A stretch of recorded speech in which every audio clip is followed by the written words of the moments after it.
Well, greetings. Here we are. It's a Sunday afternoon, and boy, there's a lot that we've all learned over the last month. For most of us, we've now understand the term of social distancing. We've learned just about every mask there is to mankind that's manufactured and made today.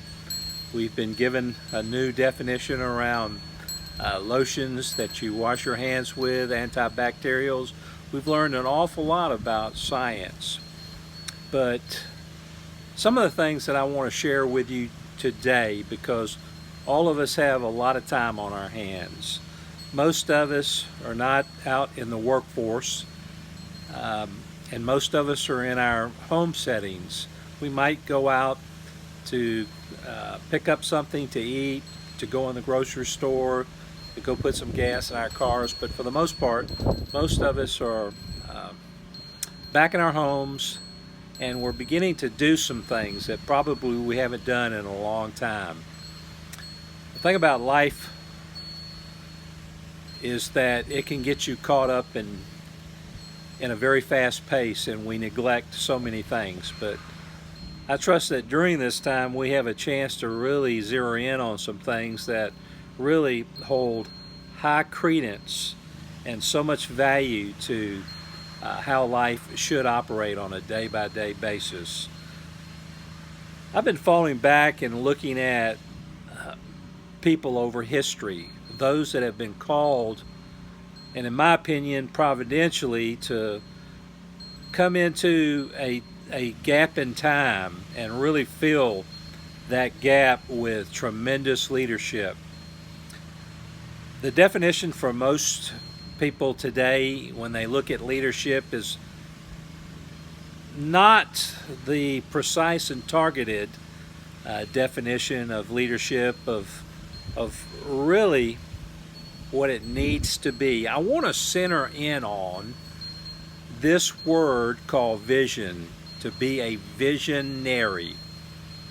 I was looking at a book in the Old Testament by the name of Nehemiah.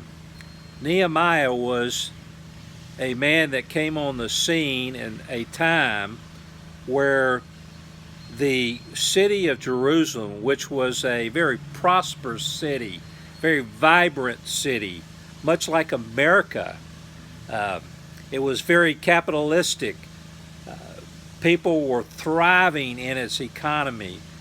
And over a series of events that took place within Jerusalem, that city began to have a vast moral decay that impacted the whole demographics of that city, to where now it basically was in shambles. That once fortified city, now the walls were all broken down, no longer fortified. And so when you go through the book of Nehemiah, you'll actually see some real definitive things. You'll see that Nehemiah really defines the word leadership, because the very first thing that he did when he saw this once thriving city in shambles, he basically fell on the ground and began to cry, because he knew in his heart that this was a very vibrant city that propagated value and truth, and because they lost guard on some very important things in their life, this city, through a decay process, now was in shambles. And he acknowledged that. He fell on the ground and he cried for that. Humility is a very important part in any of our lives. A person has to humble themselves before they can climb to any level of leadership, to where they can begin to fulfill the part of their life that they've been called to live. And so Nehemiah, after this experience, he went to the sources where he could begin to share some information with. And long story short, he got the approval of the king that would allow him to go to the necessary sectors of that city and begin to talk to the proper people, and through his appropriate leadership skills was able to pull together a whole series of people of all sorts and backgrounds, and they began to build the city in unison. But by golly, there's always going to be trouble lurking around the corner. And a real leader will begin to understand that, and a leader will begin to also understand that you have to utilize the skill sets of individuals and allow others to do this and allow others to do that. And so when you read this book of Nehemiah, you will begin to see all of these aspects. So it's so important to be a visionary. And I think about what's gone on within our country the last 50 years.